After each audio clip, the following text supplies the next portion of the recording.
Hey everyone, thank you for joining us for our first episode of Casually Christian of the Year. Um, Before we get started, please remember to like, subscribe, and follow us on YouTube. That will greatly, help our show a lot. So before we get started, elephant in the room, my new hairdo or lack thereof. Yeah, like this is what happens when you're stuck in quarantine and you have nothing to do. I shaved it off just because I was bored. And I think it's starting to grow on me. So if you guys want to help me decide whether to keep the Lex Luthor look or go back to classic Christian, just comment below and I'll check it out later on. So don't be mean.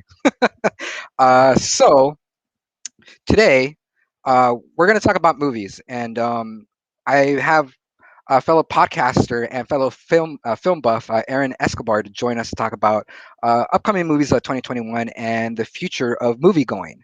So, Aaron, thank you for joining my show. Yeah, glad to be here. As you can tell, I have a full head of hair and I'm letting it grow out because why not? I'm I have jelly, no dude. reason to cut it. Get a ponytail, dude.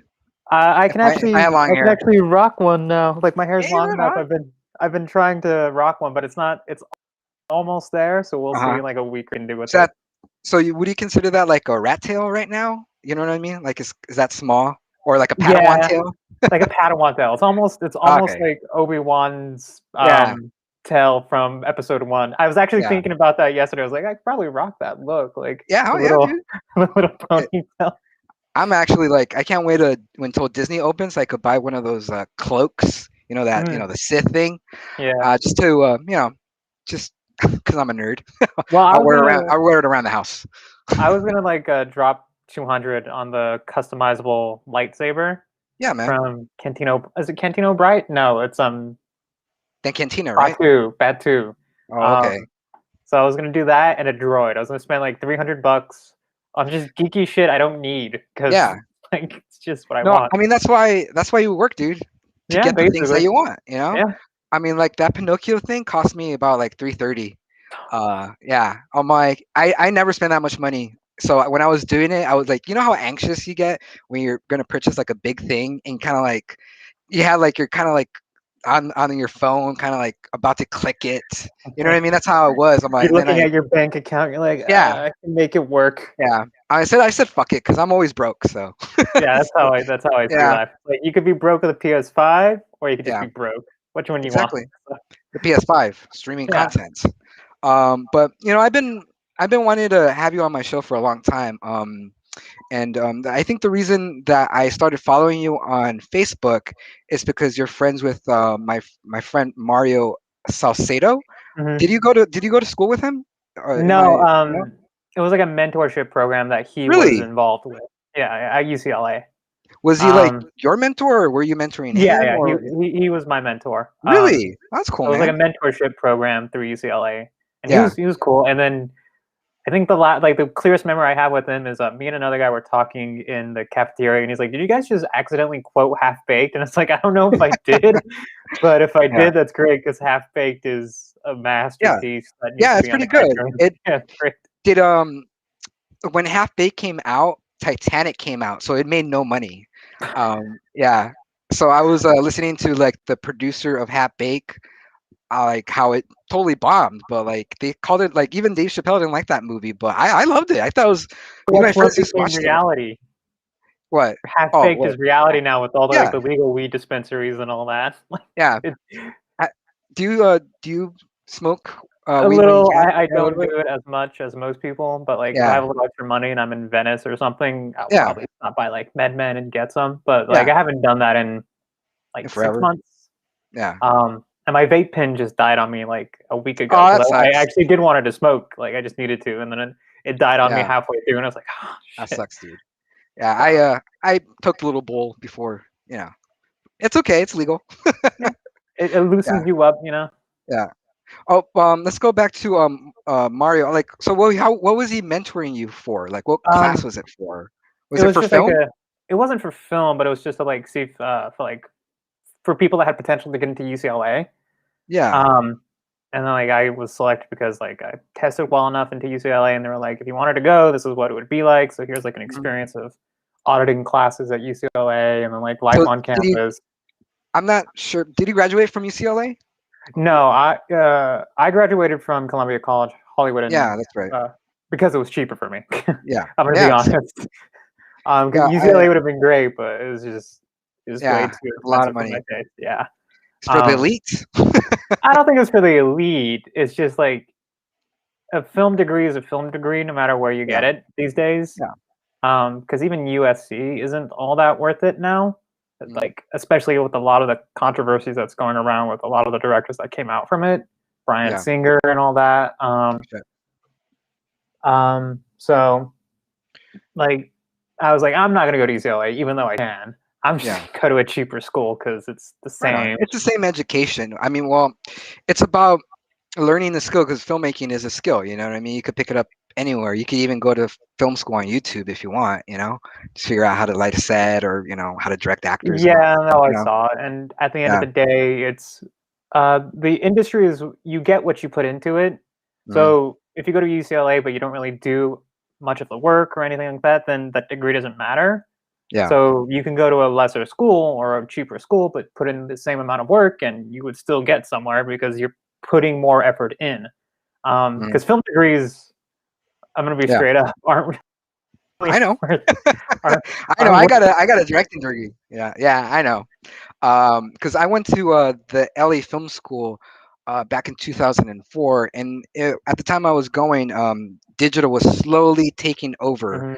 Mhm. They had like at the time they had the Canon XL, which Danny Boyle used for 28 Days Later. Days So that later, was like, yeah. yeah, and it was like that was the talk of that school year, how Danny Boyle made that movie using the Canon Jeez, XL. Yeah, I know, right? that seems so quaint now. Yeah, Just because like Canon is like entry level digital photography, digital yeah, cinematography these days. That hmm, seems so quaint by like yeah, the antiquated. Red and the Arri Alexa and Yeah, all the yeah, man. gear. That was years before. That's after I graduated, man. I'm like, shit. But I shot on a 16 millimeter because everybody was doing the HD camera that George Lucas used for the prequels to Star Wars, and Yeah, a lot it of was a people were using Sony. that camera. Yeah, yeah. Oh, there you This is what go. I have on my desk. It's a Super 8 millimeter from Bell and Super 8. Howell from 1964. Still works, Oh, dude. I man, just haven't found the that's sick. film for it. Really, you can't find like the film for like it's hard. Like nobody sells the film stock It's not that anymore. like nobody sells the film. It's just like it's so marked up. Mm, It's like $150 for like yeah. maybe like 5 minutes worth of film. And then Mm, on top of that, it's like finding a development house that will yeah. process the film and then finding out that maybe the film didn't come out at all Right. because of Yeah. something in the camera. So it's Yeah. like, are you willing to sink that much money in for something that's probably not going to work? Yeah. So now I it's totally more of get a you. set piece on my desk. I have the same thing too. I don't know if you could see the this camera right there, by underneath the Batman. I have my those aren't Super 8s, but they're just regular 8 millimeter cameras that I found at the pawn shop. Mm. Yeah, like I went on Craigslist because I wanted to find some cameras, and I saw some this pawn shop in East LA. They were giving away like four, and I bought all four, and they're just like kind of bookcases. I just had them right there, just Yeah, they're like yeah, bookends for me now too. I yeah, mean, and the way I see it is like I'd rather have this be like a book item or like a coffee item yeah, than like go to waste or end up in a landfill or something. yeah, man. Because there aren't that many of them left, and it's like Very rare. refurbishing them is kind of like a hobby to some people. I'm like, I'd rather keep it as long as I can Yeah, on someone that would rather enjoy it rather than benefit just from it. have it end up in the trash. Yeah, and those cameras, they're made to last because it's made out of I can't think of the word right now, but they're the manufacturing was top notch. It's not made out of plastic or anything like that. It's No, all yeah, it's metal. all metal and yeah. It's Yeah. like you can drop this thing from a building and it'll still function and all that. So Did you when you were going to film school, did you direct anything like for like a thesis project or write a script I mean, for your class or anything like that? Did you direct anything or yes, but produce? it's nothing worth noting. It's stuff How that come? it's just stuff that I'm not proud of. It's like I the mean, It's okay. It's a learning curve, you know. I mean, as Lewin Davis says, you don't show the amateur shit because it ruins the Mm, illusion. So I you don't see. want to Okay. show people the crap that you started out with because you want people to Yeah. think like you're A a genius. Yeah. wunderkind or something. A So wonderkin. Yeah. you hide the horrible Yeah. crap that you did years prior. Are you are you gonna eventually direct something else, or like what do you want to do? Like, do you want to be a director, producer, It's more a writer? producer writing. Yeah. And if I can, I would like to direct something, but with how quarantine has sort of been Yeah. going along, it's not really feasible right now. Yeah. It's not feasible to do it, and it's not Yeah. advisable because it's just not safe. Yeah. Like, I'm talking about Um, if the pandemic was over with, or if it didn't exist, and if you had the opportunity to make anything that's produced through you, would you like produce it or direct it? Like, oh, for what? sure. Yeah. I've Yeah. for sure been. There's like a couple short scripts that I wrote, and there's like two feature lengths, a pilot, Mm, and then there's like another short I'll probably be working on that's more condensed and self-contained version of yeah. like the extended story I want to do. Mm, That I could like shoot into a hotel room, and it would be fairly cheap. yeah. Um, which would be like my thesis project for my master's program. I see. Because I eventually do have to shoot something else, and I've been wanting to. So I always I try to got find you, man. ways of like the story I want to tell, but then where's the $2,000 story that I can't tell Yeah. in Yeah. context that is similar to the $200,000, $200 Yeah. million Using. dollar script? I got you, man. Like, using, like, finding, like, making a script and then having to produce it with stuff that you have, and you're adding it to the story. Like the way Yeah, Robert Rodriguez did, and all those, like, even like I think Kevin Smith did that. He shot in yeah. like the store they worked for, like worked in. Oh yeah, Clerks is one of my favorite films. Yeah. Just because of that reason, because he was like, all I had was 20 grand in a convenience store, so Yeah. that's what I did. I was like, all right, It's that's very it's inspiring. Like, I wish there were more breakthroughs, like a Kevin Smith, like a Robert Rodriguez. yeah. I Those don't would love exist to see so that. much anymore. Um, Nah. Why do you think that is? Why do you think become like making the movies more for somebody who who's who has ties in the industry, has family, like, I guess nepotism, yes and uh no. yeah.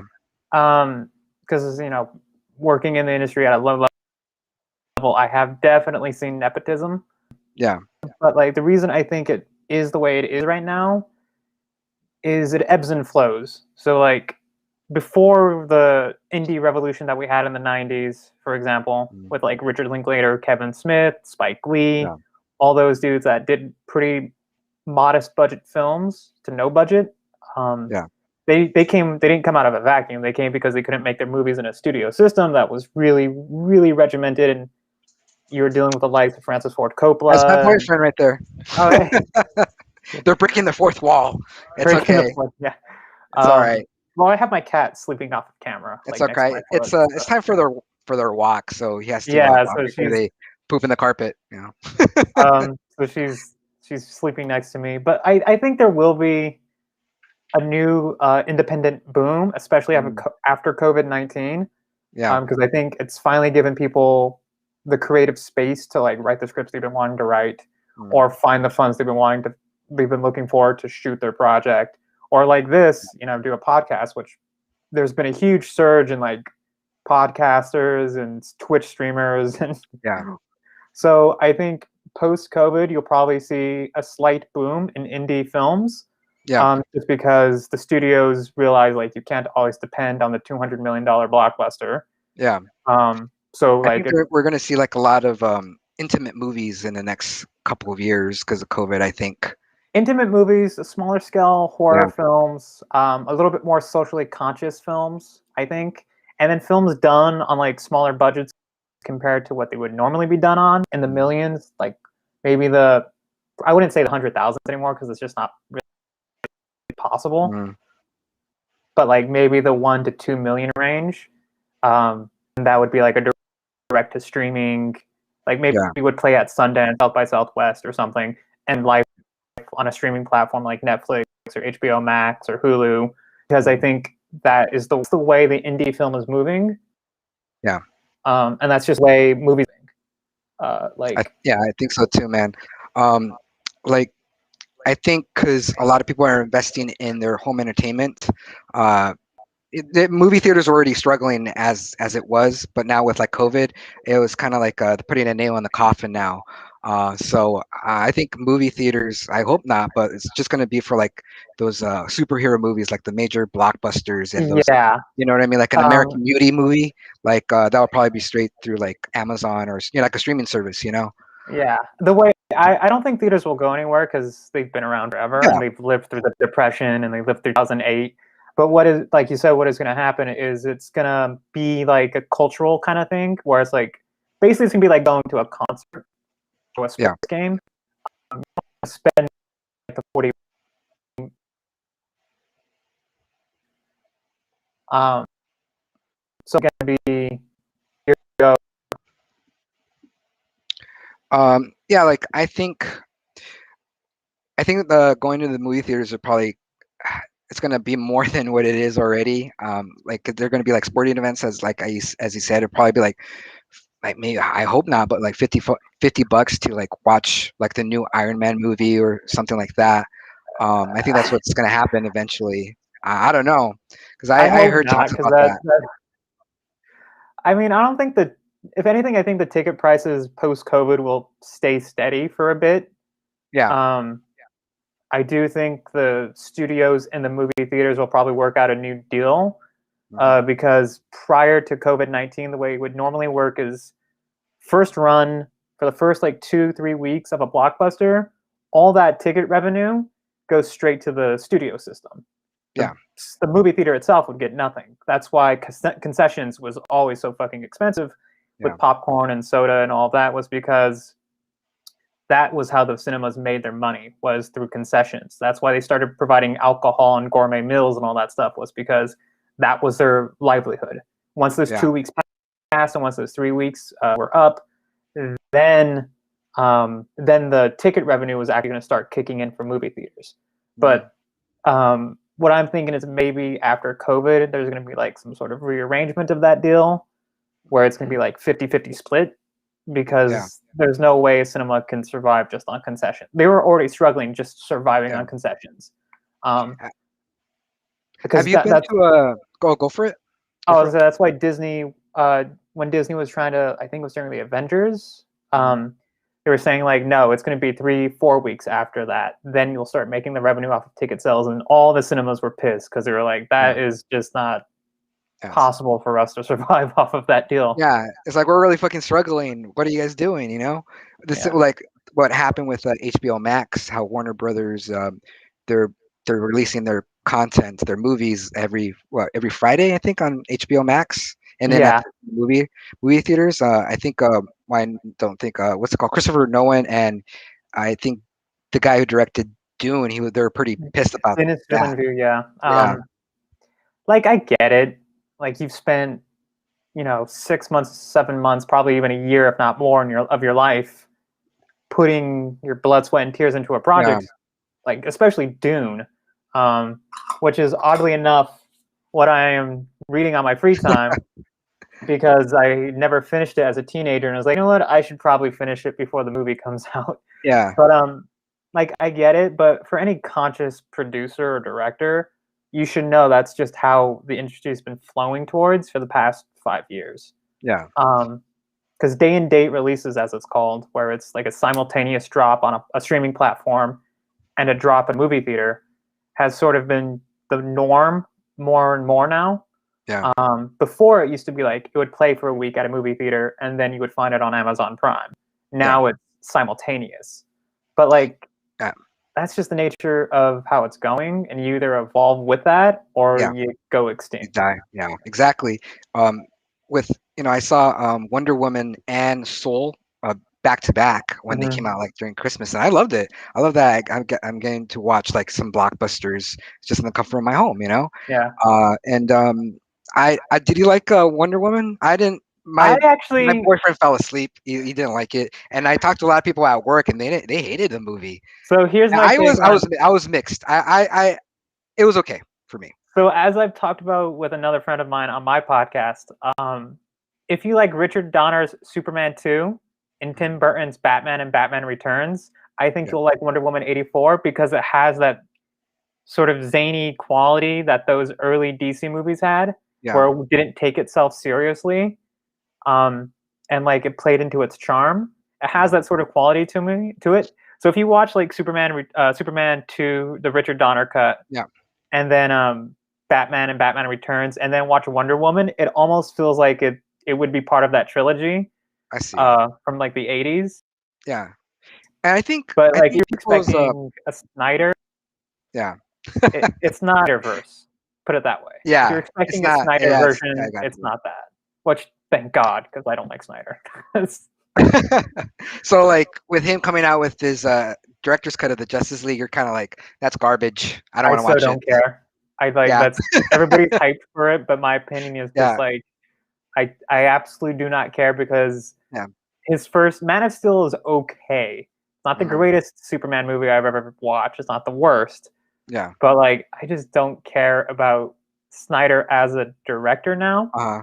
Um, I think there was a YouTuber that put it very bluntly. It's style over substance, I see. Yeah. whereas like Makes sense. Nolan is substance and style. Because I can enjoy Mhm. the hell out of the Nolan films. If Yeah. Nolan had directed Superman with the same like passion as the Batman films, I would be so on board with DC. Yeah. It would have been So sick.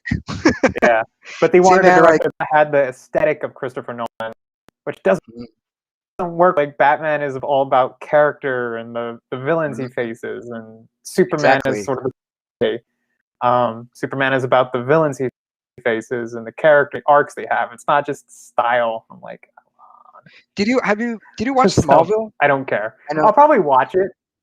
Yeah, Smallville was pretty Um, good, man. Like it had like a lot of seasons. I think it's like yeah, 11 seasons, but Smallville, like the first five, they were good, man. Like there were the character arcs and all that, and his friendship with Lex Luthor. I wish there was a movie that kind of made like a type of Smallville movie, but like with mhm, like the series, like a serious Lex Luthor, not like a zany, I'm the master villain yeah, type of Luthor. You know what I mean? Like, cause yeah, Luthor, like from the stories that I enjoyed from watching like the animated DC movies. Like he's jealous of Superman because he's supposed to be. He's Luthor sees himself as the like the perfect human being, or you know what I mean. mhm, And I want to see like a movie like that. Uh, yeah. yeah. But Um, who knows if they're ever gonna do it? You know? When they announced Jesse Eisenberg as Lex Luthor, I was like, I get what you're trying to go for. He's supposed to be like this tech billionaire, modernized quote unquote version Yeah. of Lex Luthor, which is like this social media conglomerate Yeah. industrialist kind of dude. But Which I'm like, I'm who okay wants to with, watch but like that I'm version? very yeah. I mean, I'm okay. I'm okay with that, but like the way he portrayed Lex Luthor, it just seemed like too Yeah. cartoonish for If me. he had played him like a really batshit crazy Elon Musk, which Yeah. I'm going to be That honest, would have been Elon cool. Musk is more Lex Luthor than Tony Stark. Yeah. Because everybody's like, oh, he's Tony Stark. He's more. You look at that dude. He's more like Lex Luthor. If it's just a little bit more sane. So Or I'm like, what's that it is the called? version of Lex Luthor you need. Scorpio from The Simpsons. Remember when Homer goes into that Simpsons, yeah. like Hank yeah, Scorpio. yeah, yeah, that's him. That's Scorpio's Elon great. Musk right That there. that's that's Elon Musk. Well, since we're Um, talking about but yeah. superheroes, one of the movies that I was looking forward to this year, that's being released next year, is the Batman. Um, I was like, Mhm. when I saw that trailer, I was like, that was the movie that I wanted to see out of from all the lists that I was like seeing. Like the trailer looked awesome, like like the way it's shot, it just seems like the Batman that I want to see. Yeah, totally. That is the film I've annoyed my partner by rewatching that trailer times just because its use of Nirvana, something in the Yes, way. I was like, yeah, that's just fucking marketing. Like yeah, whoever the editing because you house don't. was, Mhm. it's just great. Yeah, I didn't expect them to use a Nirvana song for a Batman Mm, movie, and it played well. You know? yeah. And full disclosure, I was really hesitant when I heard they were gonna get Robert Patterson. Oh, of Robert course. I think Patterson? everybody was. Yeah. Yeah. Um, Yeah. and I was like, oh, he's too Yeah. The pretty Twilight boy. guy. But then I saw what Yeah. they were going for, and I was like, okay, they're going for like a younger, more mentally deranged Bruce Wayne, not the Bruce Wayne we know from the Nolan series, who's got a little bit more together now. Mm. But like the Bruce Wayne from the animated series, where he's unhinged, borderline obsessed with being Batman, Yeah. that actually works because that's the Batman that most people know is like the unhinged, obsessed, fucking insane Batman who's just like 1 inch away from like killing people. So like when I saw that, Yeah. I was I'm like, all vengeance. right, Yeah. yeah. He just Yeah. beats Like the dude for no reason. yeah. It's like he just Yeah. He just asked asked who a you question. were, and he just beats the shit out of him. I'm like, all right, like, Yeah. Yeah. He went total Karen mode at that point. yeah. But I was the like, all director, right, the director, that's great. I think the guy who directed the Batman, he directed the Planet of the Apes movies, and I love those. The recent Planet of the Apes, I think those were pretty good.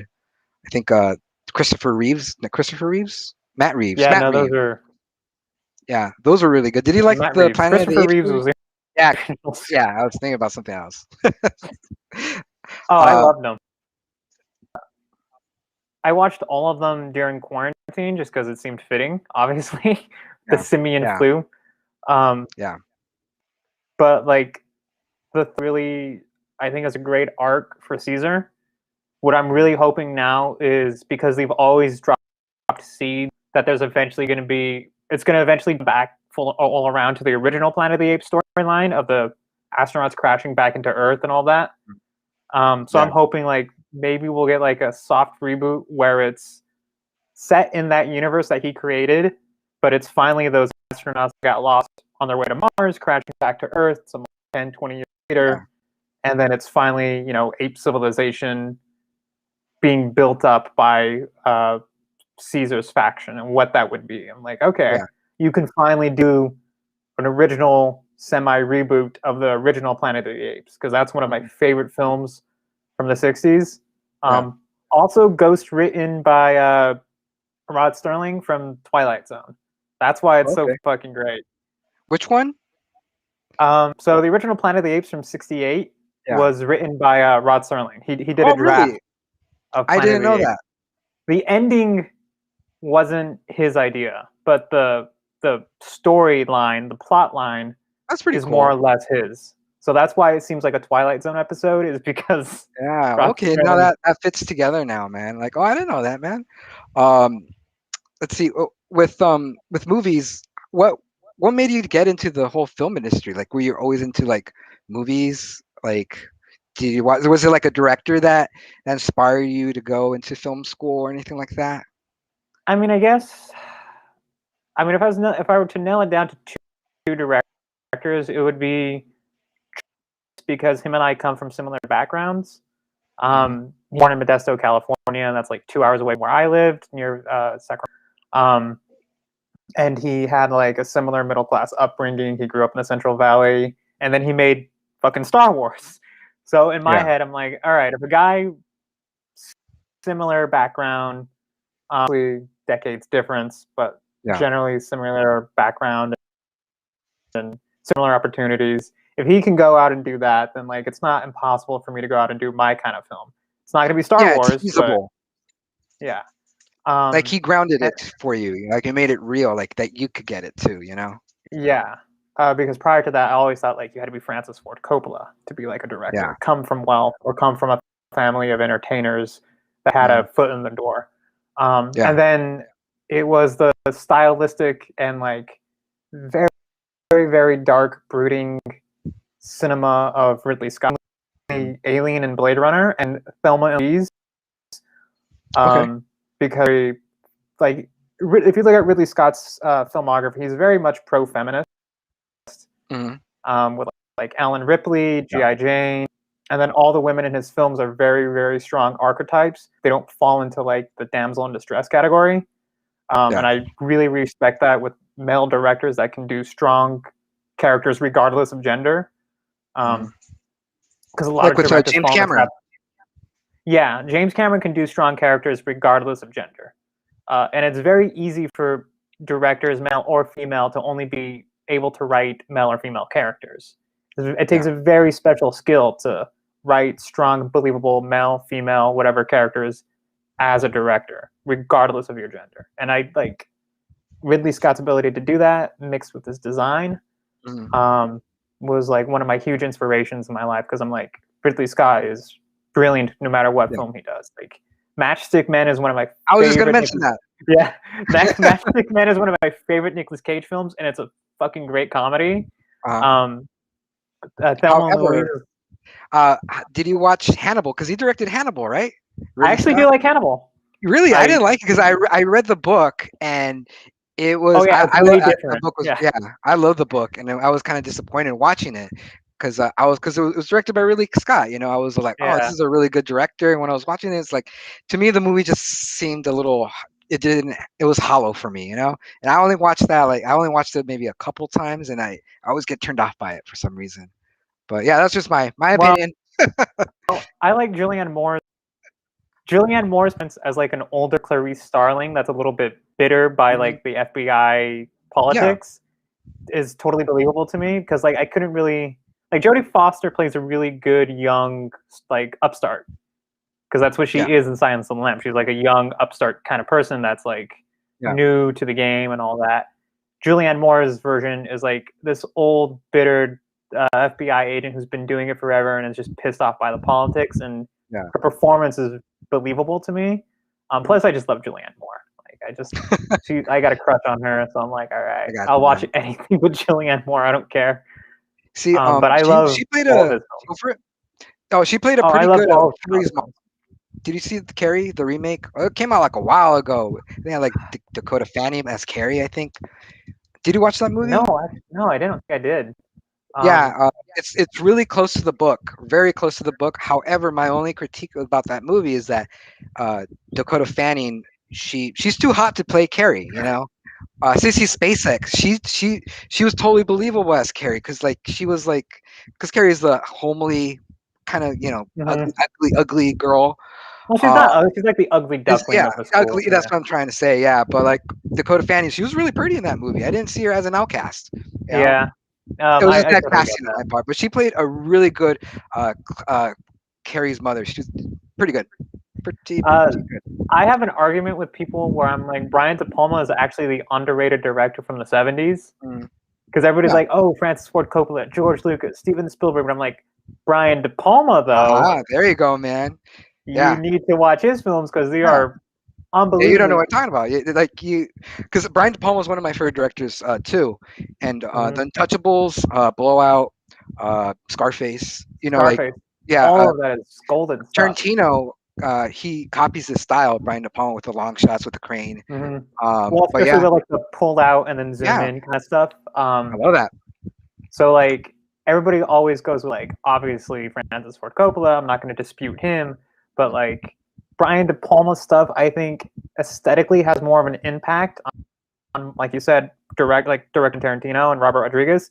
Aesthetically, Mm, Brian De Palma has more of like a cultural impact to their films. Whereas I think guys like mm, Francis Ford Coppola have an impact on how people want to tell their stories through the script.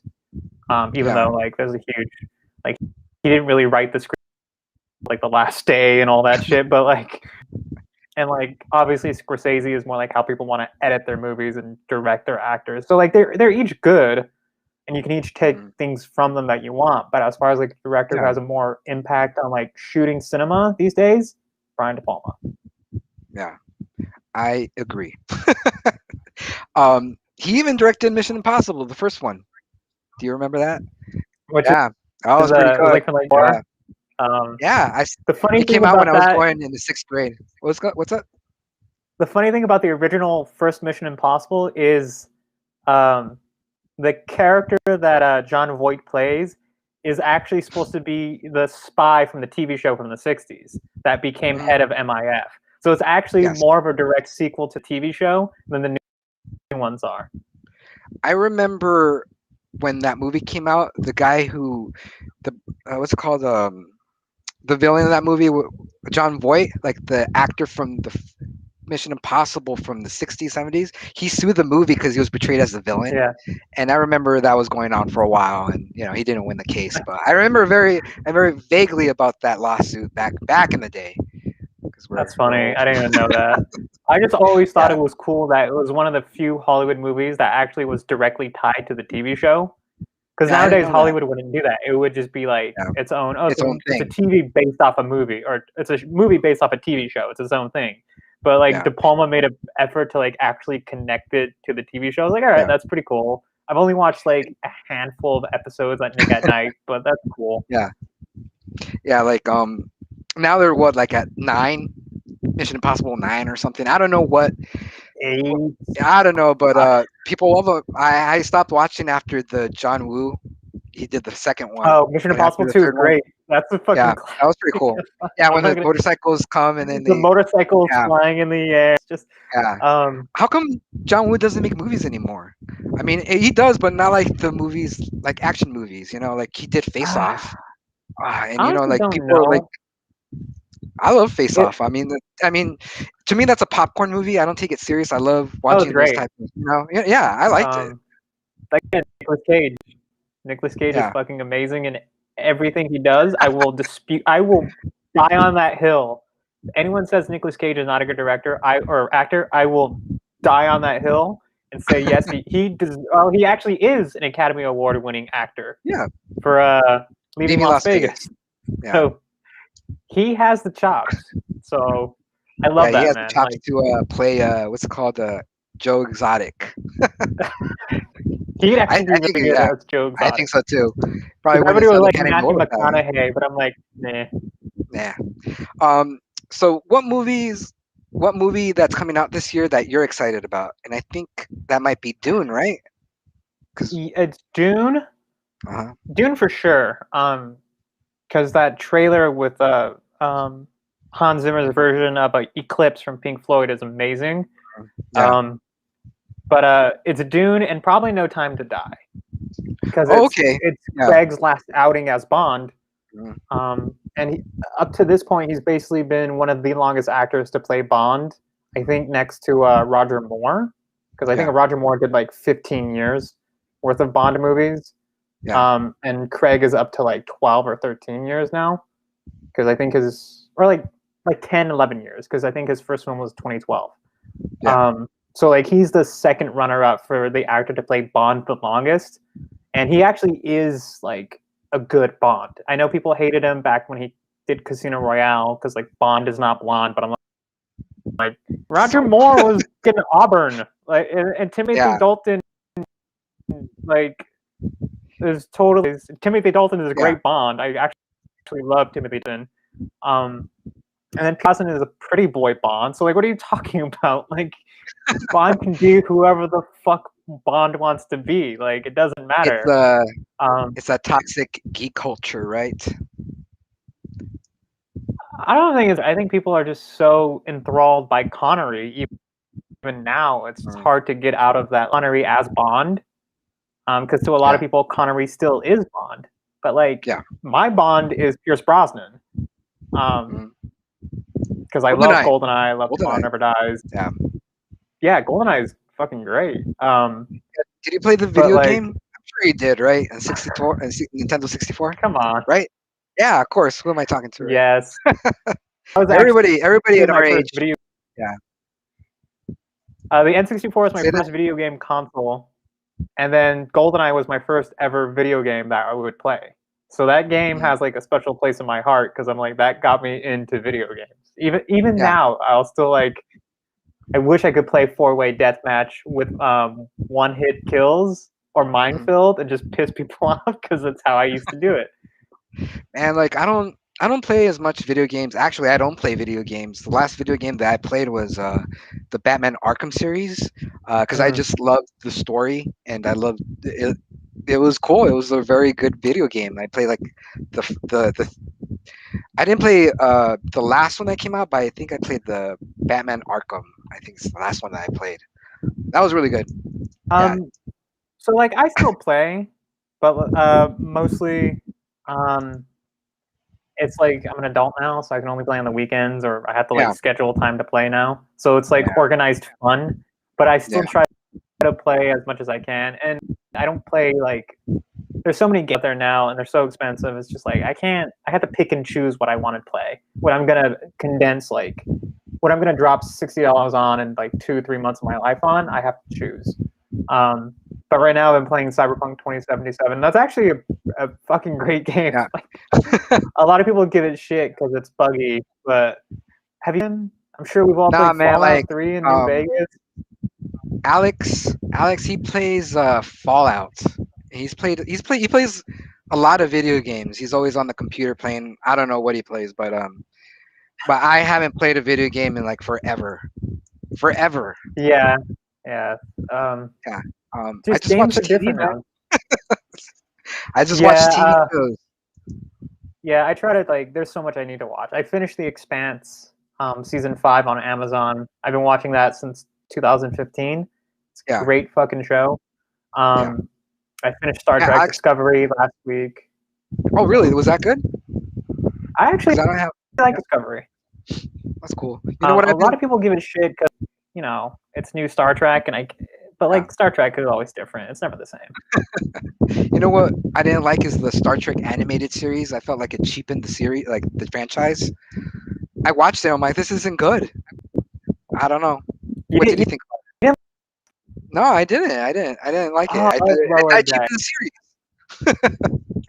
I don't Here's know. the Yeah, thing. You don't. The way I feel is like you can't take it as canon, even though it's trying to be canon. In my mind, I'm yeah, like, it's just a fun little show that's poking fun at the holes of the Star Trek universe because God knows there's a yeah, shit ton of them. Um, and it's good as a Rick and Morty, and I'm like, I can't ask for anything more. Like this is perfect. It actually yeah. does a lot of the Trek lines better than what Discovery tries to do. So like Hmm. I actually enjoy it more. Like if you watch Discovery, Really? it tries really hard to be like innovative and new, which it does succeed in some areas, but it falls flat in some parts. But like Lower Decks makes fun of well, how does currency work in the Federation? How do people get accommodations? How do you determine who gets their access? What happens if a teleporter fucks up and all of that stuff? So kind of all of that stuff Like a that? lot better because it doesn't take itself seriously. So I actually enjoy that. Um, one of the movies that I'm also looking forward to is the Ghostbusters Afterlife. That looks pretty Mhm. cool. And Yeah, like, that was supposed to come out last year because of COVID. It fucked everything supposed to up. come out Um, 2019. I think it's been pushed I even think you're since right. before COVID. Yeah, Because like it it looks pretty fun. dropped June 2019. Yeah, I think you're right, man. And it looks pretty cool. I like it. And did you like the ones with the female cast with Kristen Wiig and all that? Did you like that version of Ghostbusters? I thought it had It its had good moments. it It had had good its moments, moments, but but some moments, yeah, like issue with that film, it falls more on the director than it does the actors because the actors are actually like really great comedians in their own right. yeah. But like if you don't have the good talent behind like the script or Kevin Feige, um, Kevin Feige, Kevin Feige, I I don't think it know. is. I don't know. Uh, I just don't really care for his directorial style. And plus, Lionsgate has been dropping the ball a lot on some projects. Um, so like that film was doomed to start. Just like I it see. had its time in the sun. It hasn't had a good film in like 10 years now since the Hunger Games concluded. And it's just like, come on, Lionsgate, get your shit together because like you guys can do good Poor bastard. movies when you Yeah, try hard, uh, yeah. but they just I haven't blame the movie been able executives. to land it. Oh, Lionsgate's gone What? through like shit ton of executives. Yeah, Like it's gone yeah. through like 20 in a year. So Um, I guess one of the reasons that I'm intrigued by this new Ghostbuster movie is that it's directed by Jason Reitman, the son of hmm Ivan Reitman. And well, I hmm mean, he was on the set of Ghostbusters, so who's going to know more about Ghostbusters than the son of the director? So yeah, my interest is piqued. You know? and Jason Reitman is actually a good writer because I love Up in the Oh, that's Air. right. Yeah. Uh, God, did he do Young Adult? I don't remember if he did Young Adult. I think But he did. That sounds pretty. yeah, because Yeah, that's Patton Oswalt and it's Charlize Theron, and Charlize Theron is amazing in that film. I love Charlize Theron in Young Adult, but he can write comedy pretty well. But it's Ghostbuster style comedy where it's very sort of like deadpan humor. Because yeah, like if you think about what the original Ghostbusters was, like that's right, sir, this man has no dick, and like all of that is just deadpan humor. yeah. Jason Billy, I think that's where I got my humor from because a lot of people say that my humor is kind of like deadpan humor. Ghostbusters. Yeah, the Ghostbusters and I've been watching Dr. Katz, Professional Therapist. Do you remember that TV show? Oh, I can't hear you, man. You froze. No, No, you never. never, Well, you can oh, watch it for free on YouTube. never heard But of it. well, this is like it was like the crappy like doodles, not doodles, but like the animation was very raw. But the concept is that this therapist he's treating a bunch of stand-up comics. So the stand-up comics are telling them their routines in the therapy sessions, and they play like clips of their commentary of life and all that. It was pretty good, man. It was like I think it was the same creator of Bob's Burgers who did that. I might be wrong, but oh, have you seen Home Movies, like the TV show? Oh, I think he's That show was. I can't hear you, man, Am but I glitching out? I can hear you right now. Here. Okay, what were you gonna Oh, say? I'm sorry. It's okay.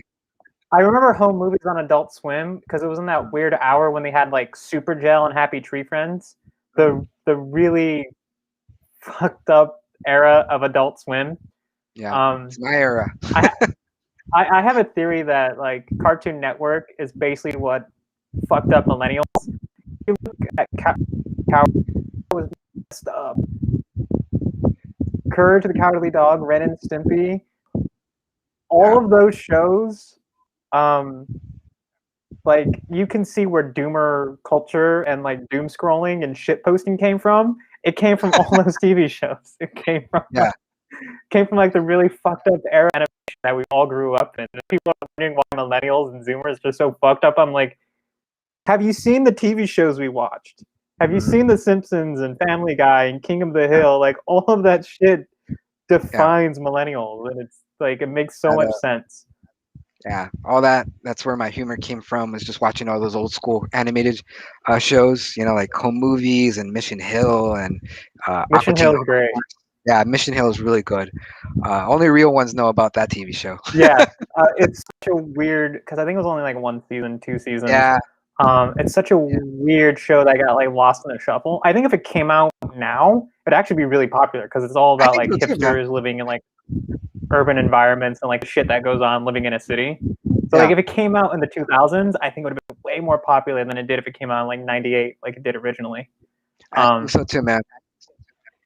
Yeah, I also like the because it's just about two brothers. One brother's moving in with his older brother who's trying to be a cartoonist, and Yeah. he's living that artist life. I like it. If you guys want to watch a good animated show, watch Mission Hill. But yeah, is there like another movie that you're looking forward to this year? That's because we got Eternals, Mortal Kombat, Venom 2, which I'm not excited about at all. I'm I No, actually not at like all. Tom Hardy. I Like mean, he's a I good guy, but no, okay, that movie was so not good. I went as a joke. I think it was like in 2018 or something like that. I went as a joke to watch Venom because I was bored one Saturday and I was like, I had nothing else to do. I'm just gonna go shit post watch Venom, see how terrible it is because everyone was like ragging on it. But I actually enjoyed it. I was like, this Really? movie's fucking That's great. cool, Like, man. It's because good like when you go into a movie with low expectations, and then you was like, "Oh, that was pretty good." yeah, just because it doesn't give a shit about itself. Like it I see. wasn't. It was almost if it had gone full blown humor, like if it had embraced the hard bit more, it would Yeah, have been like as good as Deadpool. But they kind of like I don't know what it was. They backed away from embracing it. I was like, come on, you're an R rating. You should have just gone all in, push just the like Deadpool did. right. Deadpool. I was just gonna Yeah, say that. Yeah. Because Um, because Deadpool embraced the hard R. It still does. It's like it yeah. wears it as a badge of pride. Venom Mm, didn't, so I'm hoping Venom 2 will be like, you know what? If we're gonna be a rated R film, we're gonna be a fucking rated R film and just yeah. go all out with carnage. I'm like, all right, this is gonna be good. So I I'm mean, actually I'll excited for it. yeah, like the movies I'm not excited about. I just wait until like they're on Netflix or Amazon, like on the streaming service, then I'll check it out. But the movies I do get excited about to actually go to the movie theaters are like they're kind of like rare, you know. Mm. Um, because I'm kind of like all these movies that I'm looking at, they're all like sequels or based on comic books. There's not much original movies coming out. Well, any year, you know. I Yeah, maybe like The Quiet Place Part Two, but even that's a sequel. I I mean didn't they like have. The Quiet Place Part One, so Oh, really? I mean, I thought nah. it was good. I I mean, mean, Jim Halpert did a decent directing job. it's not a bad film. Don't get me wrong. Like, Yeah, I get why people like it, but yeah, it's one of those weird. Like, I love independent cinemas, but I also hate independent cinema at the same time.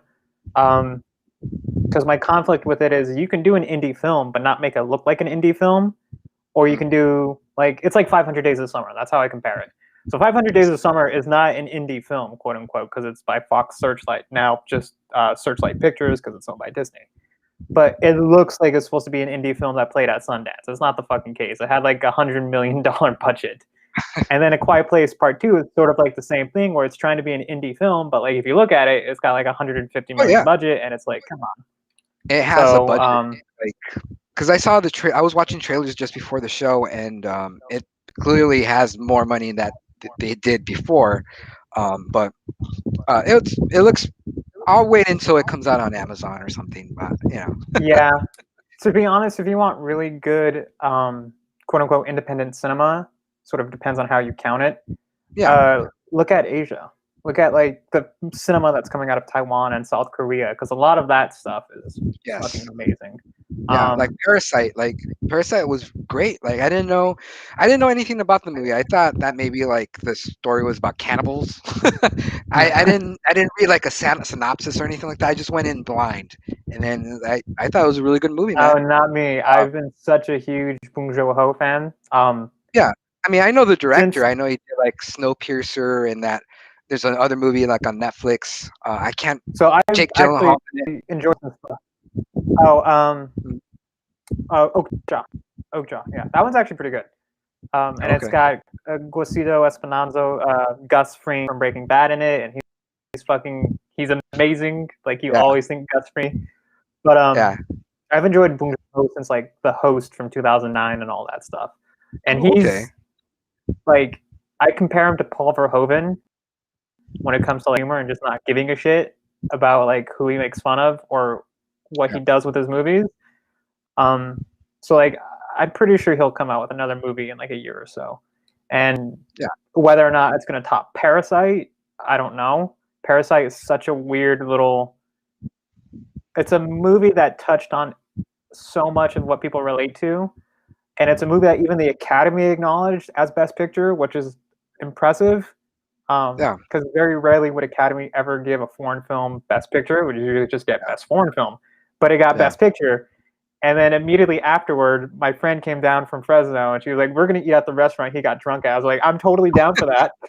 And it was like in K Town where I used to live. Yeah. Because actually, I'm drinking like Korean tea right now. That's how much I dig Yeah. Korean culture. But yeah, look at films that are coming out of South Korea. Look at films South that are Korea. coming out of Taiwan, Japan. Okay. Those will be the new independent cinema that I think a lot of people will push for.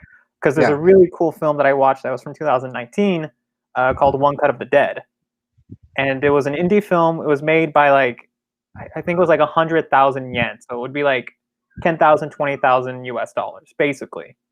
Um, and it's a film about a film crew trying to shoot a zombie movie while Oh, there's an actual zombie outbreak going on. But then you find out the whole thing is basically super meta because you find out the crew shooting the zombie film is actually the movie itself, and then you see behind the scenes of how they wrote the movie, then all the shit that's going on while they're shooting it, and then like how they tried to solve it. oh, So if you've ah, ever seen Noises Off, mm, which is like uh, it's about you see the first night of the play, then you see behind the scenes of how it all goes wrong. It's Yeah. basically that.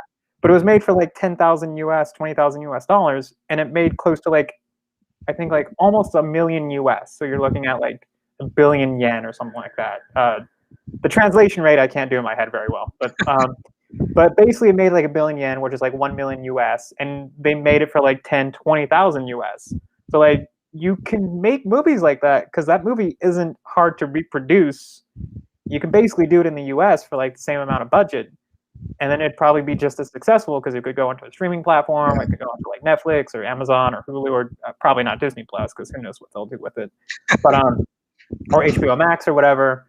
But like that's an independent film shot independent style, very limited budget that made its money back in tenfold. You Yeah. don't see that in the U.S. anymore. You see that more in like Asian countries. You don't really even see that in Europe anymore. Um, I just think like it's just people like, well, executives, studios, they don't like new stuff. They want something that's tried and true. You know what I mean? The the comic book, the franchise. You know. well, it's not even just necessarily tried and true. They want something that's like you said, tried and true. Yes, but it's also like what actor can we get on it that's going to be marketable Yeah. to Canada, Japan, France, Europe, France, Germany, the UK. So it's like it has to be something that's packageable. It has to have a face on it where you can put it on because then it would sell. That's basically my job for a living. That's basically what I do Mhm. as Can an you executive producer. can you tell us like where do you work at? What do you do? Like I won't say the company name yeah, that's just okay. for Yeah. NDA reasons, but Yeah. basically what I do is I'm a sales assistant um, for a financing company, production company, and a sales company. So what we do, sorry, that's my cat. Um, so basically what we do is we finance projects or produce projects of our own, and then yes, It's okay. everybody knows, and then we'll go to the sales markets, the film markets. So in the US, the biggest film market is American Film Market that happens every November in Santa Monica. Then you have Toronto. Hey, hey, hey. Then you have Toronto, and then you have the market, which is happening next month, actually. Then you have Cannes. And the idea is you hit up all those markets, and then you try to do foreign pre-sales, which is people buying the film before it's even produced. You take that money, you make the film, and then they'll distribute it in their own region, France, Germany, the UK, whatever. Uh, but a lot of the films that sell are the generic crap that we all hate. So like the generic action film with Gerard Butler that we've seen countless times, those films suck in the US, but they do really well in like Canada and France and Germany and Japan and all that stuff. Um, so Gotcha. like that's basically what I do for a living, and Yeah. um, And like even that's why we have like what Fast and the Furious Part 9 or something yeah, because it that's sells. why It we sells have like in Mission Impossible yeah. 10. We hate them here in the US. Yeah, but like the foreign markets like Mexico, they love Fast and Furious. The same with like Japan, Yeah. China. They love Um, those movies. so like whatever a film doesn't make domestically. So Terminator Genesis is a good example of this. If you want to study how international markets make shitty films, so Terminator Genesis in the U.S. was a huge flop. Only made 85 million U.S. compared to its like 135 million budget, or like I think it was like 200, 250 mil. It made internationally close to 200 million. So it actually broke even in total box office numbers. So Yeah. domestically and international combined, it made close to 300 million. So it actually broke even and made a little money. That's why they were thinking about a Terminator Genesis Part 2 before Yeah. the franchise died off because nobody wanted to fucking see it. Nobody wanted to touch it. No one But cares anymore. um, but like it did horrible in the US. But that's my cat. So I'm just gonna hold her. Hey, hey, It's hey. okay. Um, Hey, so kitty. like it did horrible domestically, but fucking made bank in the international box office. Yeah. So I've become cynical and realized now why shitty films keep getting made. It's I see. because they make They make money money. internationally. They don't make money domestically. Yeah. They make money internationally. Parasite, for example, was a fluke because like that's a 1 in a million chance that you're going to get that in the next like 5 years, Yeah. because it made money in Asia, made money in Europe, made money in the US, made money in Canada, made money everywhere because the story was so relatable. Yeah. But you're not going to see that every year. You're going to see that once every 5, every 10. So Once in a blue. Neon, the U.S. distributor and sales agency, made money off of that because they knew they hit gold. That film is the dream of every sales company, Yeah. because you have something that A is Academy worthy, B can make money domestically, which it did, and C make money internationally, which it also did. That's not going to be every movie. That's going to be 1 in a million. Mm. Um, and it might not happen for a while just because of COVID-19. Nobody's going to be wanting to put money into a weird little art house film. Yeah. So like it happened at a weird time. It was like a little. Yeah, I know. Like it was just perfect timing for that Yeah, movie. Yeah. it was, because if it came out in 2020, I don't think it would have made as big of an impact as it did when it came out in 2019. Yeah. Because of Trump. Well, not only uh. that, it's Yeah. just the market collapsed in Yeah. 2020, and it's barely picking itself back up. I see. And I know that you wanted to talk about Dune for a little bit. How, like, why? What made you? Why are you into that movie? Like, is that something that you always been like into the story? Because I like David Lynch's Dune. That was okay. I actually like Um, David Lynch's Dune as well, but again, it's one of those movies where it's like you either love it or you hate it. And yeah. I get the reason why a lot of people don't like it, especially if you're a fan of the book, because it's got very little in common with the book. Mm, Um, the reason why I'm so excited for Dune is just because it's like, if you read up on George Lucas, he'll talk about what inspired him, and it's so clearly like Buck Rogers and Flash Gordon. But he also talks about like it's the themes and mythos and the world building of Dune, the I see. book by Frank Herbert from like Yeah. 1967, 68. So Dune has a huge impact on what became Star Wars. Mm, So it's one of those films that like I've always enjoyed because I love David Lynch's Dune. I read part of it in high school. I never yeah. finished it for some reason. Um, and then when I finally heard it was coming out again, I was like, all right, I should probably sit down and finally finish the thing that has such an impact indirectly on the thing that I like, which is Star Wars. Yeah. Because Um, they call Dune a grown up Star Wars, and I see that with the trailer and the movie and all that. And I know, like, I'm sure you know that Alejandro Jodorowsky wanted. He was originally supposed to direct Dune, oh yeah, but I watched that documentary at the yeah, AFI Fest in 2017, and people were just that like, was good. "That shit's insane! You're gonna get Salvador Dali to be the Emperor of the Yeah, Universe. You're gonna get Pink Floyd to do the soundtrack," which is yeah, funny because it sort of came yeah, back full circle because he wanted Pink Floyd to do the soundtrack, and yeah, then Hans Zimmer used a Pink Floyd song in the trailer. I'm like, it came back full circle. Like yeah. That was very neat. Pink That was very Floyd cool. is somehow connected. Um, Yeah, yeah. but Alejandro I Jodorowsky is also just shitting all love. over the movie.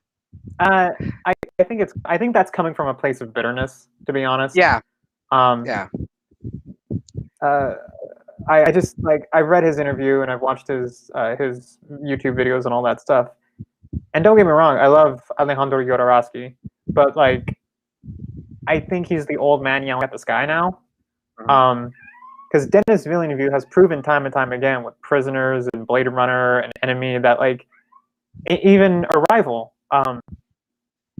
that he can do these kind of films pretty well. yeah, Such a unique vision that like I don't think people can compare him to Christopher Nolan, but I don't think it's Christopher Nolan. Christopher Nolan has his own style. So does Denis yeah, Villeneuve, and he's such a unique director that I'm like, all right, I want to see how he can handle this legendary film that has been around for like people have been trying to get this made for since David Lynch's Dune came out. People were trying to remake Dune as a movie for 30, 40 years. yeah, Um, so like I want to see the guy that did Blade Runner 2049 do Dune, because Blade Runner 2049 I was so apprehensive against, because Blade Runner I was like I got to protect Blade Runner. Blade Runner yeah, is special. yeah, And then I watched 2049. I'm like, you know what? Blade Runner is great, but this is just as good, if not better. And I never thought I would say that about a sequel to one of the best science fiction films ever made. Yeah, it's rare. It's rare when the sequel is better. Like the Dark Knight. That was Mm. pretty good. Yeah, Empire Strikes Back, yeah, Aliens. There's so many weird cases where the sequel is actually better than the yeah. original, and And then Blade the Runner is third one of them. one, the third sequel is always the one that tanks. Like the what's it called? The Dark Knight Rises. What's it called? The Godfather Part 3. Yeah. Whatever. Yeah, it happens. Alien 3, however, I will say, because it's David Fincher's first Yeah. film, I again will die on a hill saying Alien 3 is a good movie, because it is. Just depends on what version you watch. Yeah. Because you watch the assembly cut, which is like has all the lost footage that David Fincher wanted in it, has some structural differences in the story. It actually is a good film. If you watch the theatrical cut, it's just shit. Yeah. So you have to watch a specific version of Alien 3 to like it. But yeah, Dune. Dune, I think will. I don't. Okay. I don't think it will be success. I think it'll be like Blade Runner 2049, where it's a cultural film that people are going to go watch, but a very specific group of people will go watch it. Yes. Yeah. I agree too. So you have to be like an uber nerd like us to go out and watch Dune, because it's not going to be. It's not going to be Avengers. It's not going to be Star Wars. It's going to be a very specific group of nerds that are going to go out and watch it. Have you seen? You've seen Raised by Wolves, right? Mm-hmm. That's really good science fiction show. I love. Yeah, I love that is actually what I love about that show is it actually did kind of become a mini cultural sort of event of 2020. Wow, I didn't even realize it's been a year. Because like it's such a unique vision of the future that we haven't like it could have very easily been Alien style or Blade Runner or Star Wars, but it's neither weird take on future would be take on a future that like shit just gets worse. We're just gonna start killing each other with nuclear. Might happen sooner than 2145, but you know. Yeah, like yeah, like in the end of that, like what happens in the end with like that parasite floating in the air and all that. That kind of seemed like a David Lynch thing for me. It's like what happened? What's going on? Like that it tripped me out. Like the season finale of Raised by Wolves. yeah, it's so like it's one of those things where it kind of is like, what the fuck? Like that was my reaction towards the end of the season was just like, Yeah, I don't know what that means. I gotta think about what that ending, what the fuck just happened. But it was like a really good, yeah, what the fuck moment of like, okay, I don't know what just happened. I really want to know what they're gonna do with this season. But the performances, the style, everything about that film is really, really great. Plus, the first two episodes are so in my mind, it's part of the Alien universe. for sure, for so sure. like it's a really great film, and I love Scott. I interned for him. Well, so Did you meet him directly? so I didn't meet him directly because he was editing. What was the film he was doing at the time? It's 2012. I think he was doing Prometheus at the time I interned. So he was off in Iceland shooting Prometheus when I was there. But the weird, really weird thing was it was right after Tony Scott had killed himself and had died. Yeah. So like there was a lot of weird memorabilia and acts dedicated to Tony, who's also a great director too. Great in his own weird, unique, action-packed cinema way. But like there was like trinkets and remember Tony Scott was like, oh, that's pretty sweet, and like Ridley would tell the staff like, don't touch anything that's Tony's. I'm like, oh, that's really sweet. Like he doesn't want his brother to be gone. He wants his brother's spirit to be in the office. So I was like, oh, that's really kind of heartfelt and sweet and like good dedication to someone you love. Absolutely. So I always thought that was cool. What is the best advice that you've gotten in trying to break into the film industry? Has anybody given you advice on like in that? So there is actually, I mean, I've had like a few good mentors in my time as like an intern and then an assistant, and then slowly kind of building my way, crawling my way up with the tips of my fingernails. Because it's basically what you're doing. If you don't have the foot in the door, you're crawling and clawing your way up to get in. But some of the best advice I got was from Sundance. I was having dinner with an executive, and she was like, "You just got." She's like, "You're working your ass off pretty hard, but you got to work your ass off harder. Because if you want to get noticed, you have to do 125%, not 110. If you're doing 125 every day, you got to do 150 the next day, just to get that much more notice. Because like you get what you put in. If you don't always dedicate yourself, you're not going to really get noticed. So like you just constantly have to, like your way in.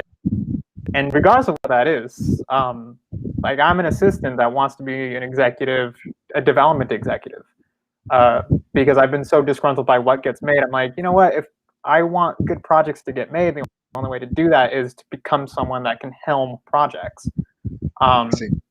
If it's just as an executive, then someone is putting in the effort to source good material. Because people don't really put in the effort. People are given stuff and read and like, oh, seems good. Well, they're not really out looking for good material. So that's sort of the advice I could give is just like you constantly have to like just crawl your way and claw your way to get noticed. If you have an agency job, if you don't quit, just like at it. Like job's almost 2 years now. And I'm just barely getting noticed by like my upper management to be like stuff. I see. Like it takes time.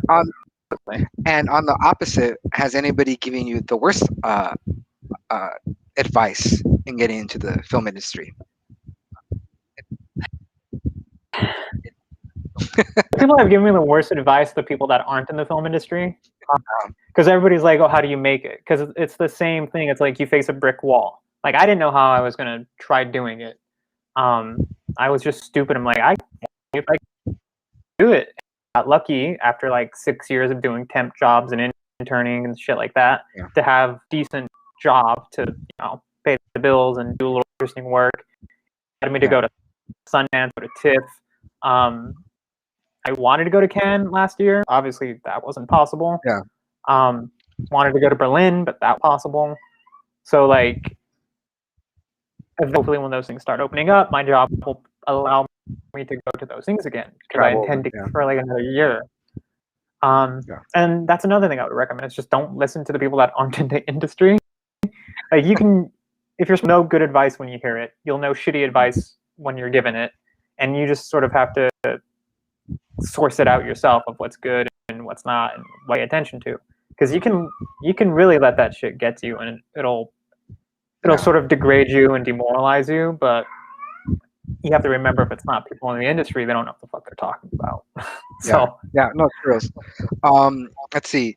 And do you think? I mean, for me, for being minorities, it's important for our community to be represented not only in front of the camera but behind the camera. And I guess what I'm saying is that Spielberg directed the remake of West Side Story, and I feel it's just all the diversity that we're seeing is just in front of the camera, but behind is just basically a white crew. But I think Manuel Lin should have directed that movie because he's also Puerto Rican and he has the chops to he directed he did Hamilton, and he's a a theater person, musical person. I don't know, like it just seems like they missed the mark on that having somebody truth be told, that's going to be an Oscar bait film. So I kind of get why they got Spielberg, even though I don't think Spielberg should have touched it, because I'm starting to. It's just like you said, they could have found someone that has the theatrical chops. But I think after what happened with Cats, they sort of were like, we need directors that actually can direct movies first and musicals second. But I think it was more of like a commerciality choice more than anything.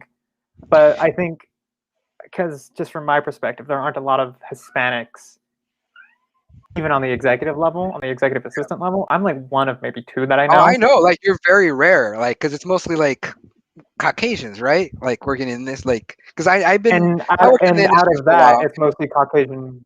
It's mostly women too. In the assistant pool, it's mostly women, which is weird because the executive pool is mostly men. Yeah. There's a really fucked up, weird gender discrepancy with who starts out as an executive assistant and then who becomes an executive. Because most of the time, it's mostly women as executive assistants, but more men are executives. But even then, all the dudes that do it are just white guys. So it's like, what the fuck? So do you think Hollywood should make the effort of having like minorities also, be the executives, be the directors, the producers, and produce like Most blockbuster definitely. movies? You know what I mean? Yeah, I believe so Yeah. too. And Um, it's just, yeah, I, it's I, a it's getting there. It's better than it was before in 20 years, or even like a long time ago. But we're slowly getting there, I think. Well, we're slowly getting there in some ways, and we're still like lagging behind Yes. in a lot of other ways. Yeah. Like there's only one LGBTQ director that I know of that I actually can email and talk to and all that stuff. Who's doing movies? Hmm. Whether or not they're doing the movies that they actually want to do, I don't know.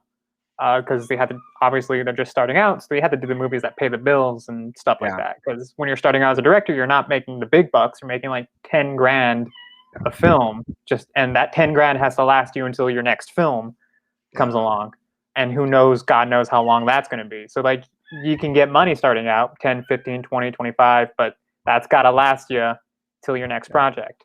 Mhm. But she is one of the very few LGBTQ directors that I know.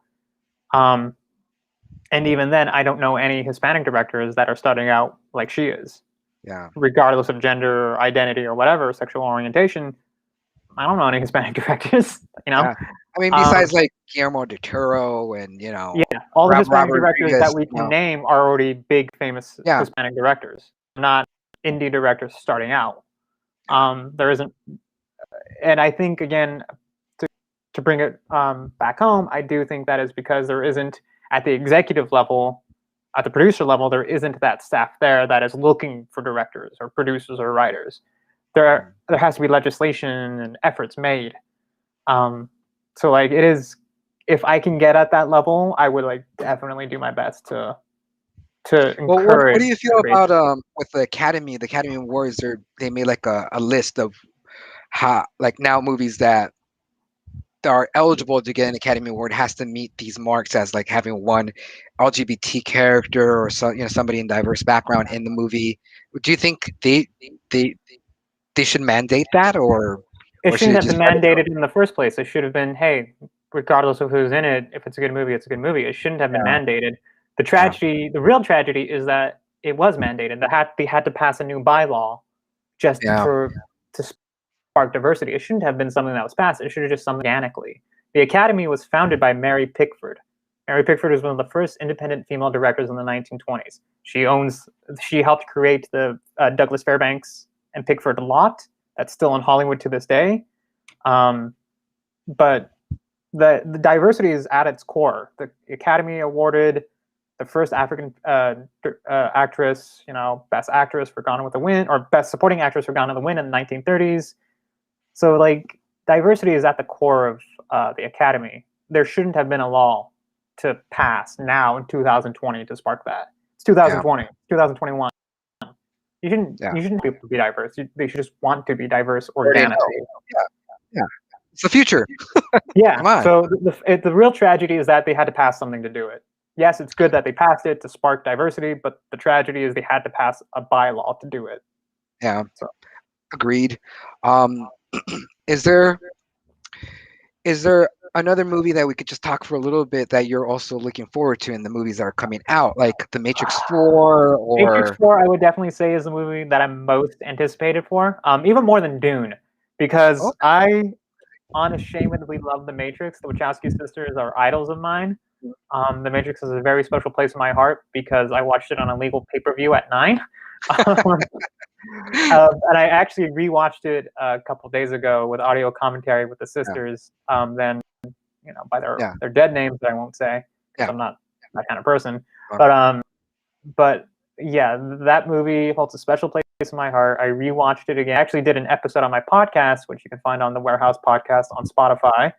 That's my drop, if that's cool. yeah, I was gonna ask you about that. But yeah, because we're running a little bit out of time, so I was wondering, like, what's your podcast about? Can you tell us a little bit about your podcast? So a quick blurb about it is it's basically just sort of like a review and critique podcast on cult films and films that might have been lost in the heyday, like been lost and forgotten, or films that aren't just really well known. So a good example is Strange Days from 1995, which is a great cyberpunk film that has a lot to do with police brutality and hidden camera footage and just sort of social media and virtual reality and how that's going to impact daily life, which is basically what 2021, 2020 has proven to us. Then the next film was like Near Dark, which is a great look at like vampire westerns done by a woman who was the ex-wife of James Cameron, Yeah. who has since won the Academy, first woman to win the Academy Award for Best Picture in 2008 for The Hurt Locker. I did Network last year, which is a great Yeah, look I at listened to like, that one. yeah, I listened to your that show, movie's man. great. That Network. Oh, thank you for that. Yeah. I But listened to Network is to that show of the network and all that. yeah, Which one? What Network episode did is I watch? great. Some other ones, Um, but yeah. and then I did The Matrix because that is it was the 21st anniversary, and it's a great film even now, and I'm really hyped for Matrix 4. A, because I love Keanu Reeves. Mm. B, because it's the Wachowski sisters and they're great. Um, but yeah, my podcast is more of a social political critique Okay. It's very on enjoyable. If film. you guys love people critiquing movies, and Aaron does a great job about with that. It's the Warehouse Podcast, right? Yes, the Warehouse Podcast. You can find us on Instagram, Twitter, and Spotify. We are not on Facebook yet, but we will get there. In time, In due we time, still have yes. like 10 months of the year, so we'll get there, Yeah. right? You'll get there. Yeah, But eventually. yeah, like thanks for people who were commenting. I'm seeing right now that someone's excited about Top Gun Maverick. Are you Top Gun excited about that Maverick, yes. movie? I mean, If it it's was like Tony the movie's Scott almost, directing it, yeah, right. If he directed it, I would yeah. be more excited too.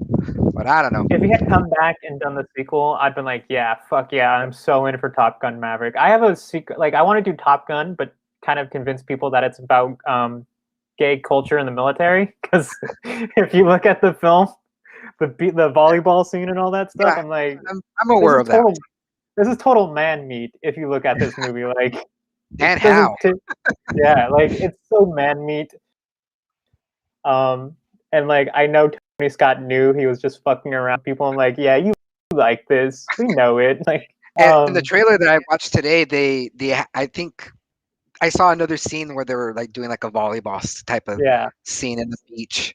yeah, it's so man meat. Like, there's so much gay innuendo in the original Top Gun that it amazes me that people aren't aware of it. It's so the next film I want to do is a Dog Day Afternoon because nobody Oh is yeah, aware that it's basically about trans people. I'm like, you do know what the plot of the movie is, right? He's robbing a bank to pay for his lover's sex change operation, yeah, and this is and it somehow a really movie that happened. ended up on yeah, and it ended up on Spike TV and TNT as like the ultimate guy movie. I'm like, you guys Yeah. do know the plot, right? Like, I'm not crazy No, here. yeah, they choose not to. They ignore that by choice, I guess. You know. Yeah, and I always Oh, like poking fun at people. I'm like, this movie you like, it's technically an LGBTQ film, and I'm gonna totally yeah. fuck around with your head because it's the best. Like with just real quick with Nightmare on Elm Street Part Two. That was in the same aspect of that, where it was like No, gay yeah, innuendo. Yeah, definitely. That was a pretty good movie. Let's see. Well, let's see. Well, thank you for joining my podcast and everybody who was yeah. Thank you for having me.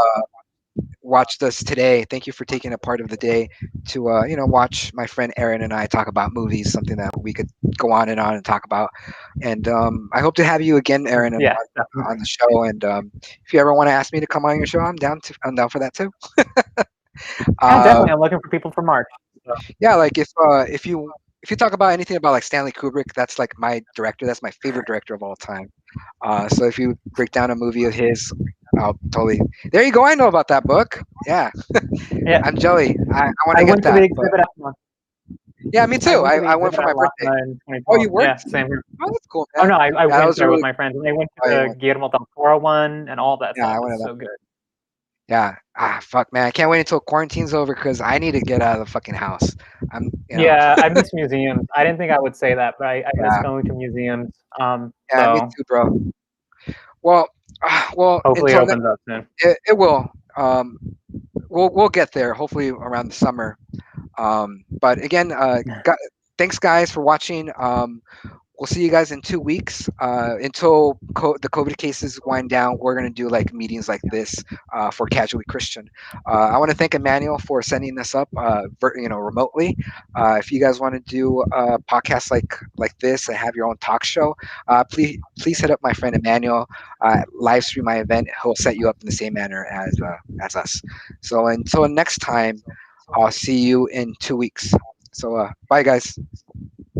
Have a good evening, everybody. Bye.